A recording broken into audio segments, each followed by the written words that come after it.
Ladies and gentlemen, I am ecstatic right now because I get to talk about a topic that I love so dearly, and that is President Nixon.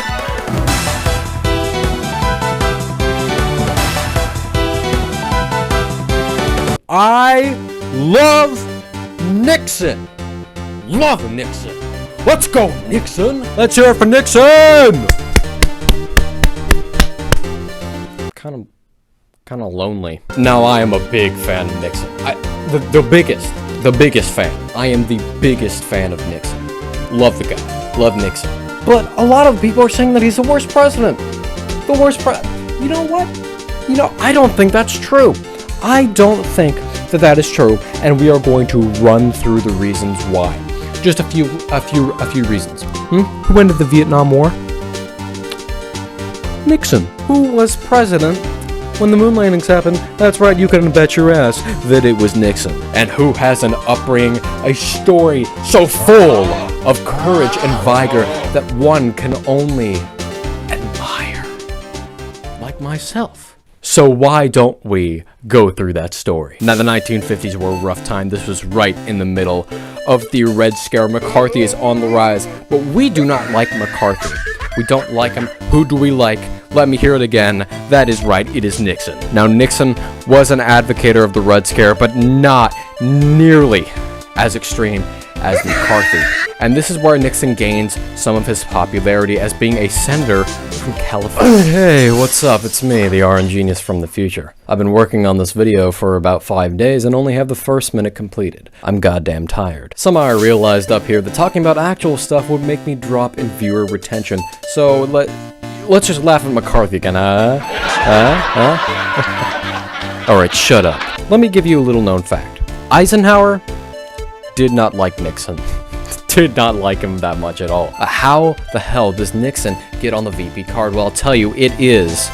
Nixon was actually the first politician to ever use public advertising on the TV in a 90-minute stunt.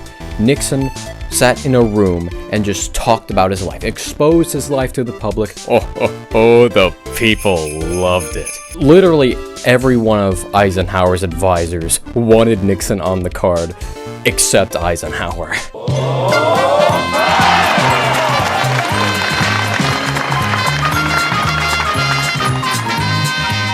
Both of them went on to win a second term, and somewhere along there, Nixon's daughter married Eisenhower's grandson, so that was a thing. But Eisenhower was not done yet. Wasn't done showing the world how truly he disliked Nixon. In an interview after his presidency, Eisenhower was asked what Nixon did to serve and what he contributed. Eisenhower answered with, "Give me a week, and I'll think of one." Nixon is running again. He's running again in an election. To be what? The President of the United States.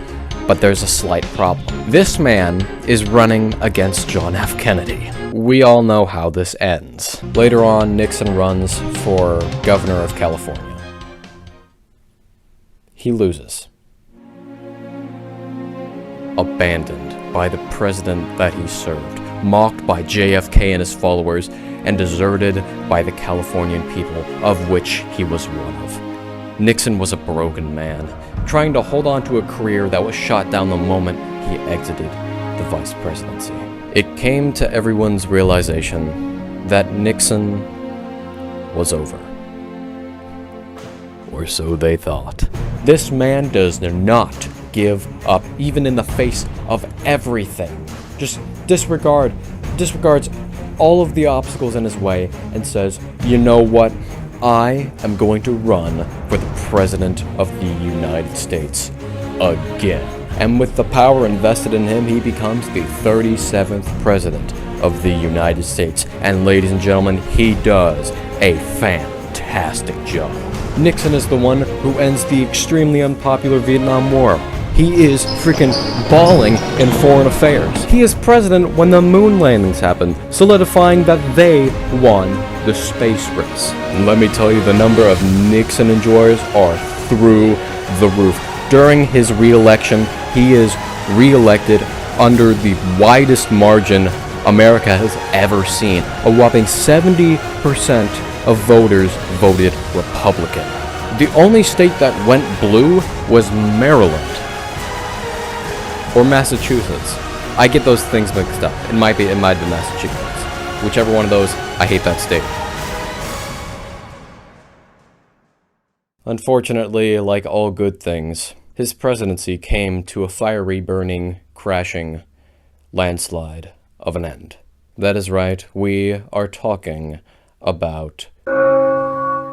It comes to Nixon's attention that some of his colleagues broke into the Democratic National Convention committee HQ sort of thing that was held at Watergate Hotel. Nixon was shocked. Then suddenly, he realized something. If word got out to the public that Republicans broke into the Democratic National Committee, it would set fire to the Republican Party. And Nixon knew that he must use his presidential power to cover up for it. That is right, Nixon covers for the boys. It may seem like I'm trying to defend him until you realize that Nixon put online his own presidency in order to cover for the mistakes of his fellow colleagues and fellow Republicans. He gave up, he put on the line, he gambled away the most powerful role in the world to cover up for his own. Nixon may be a crook. He may be one. You know what? He might be one. But the only thing he stole was my heart. Yeah, I think that's going to be the end of the video. And I know that a lot of you are searching on Wikipedia and are typing things out in the comments saying, no, you are wrong about DJJJ. I don't care. I will pin your comment to the comments section and we will all laugh at you because clearly you didn't understand that this video was a joke. Well, I mean, everything was a joke except for Nixon. I believe in that.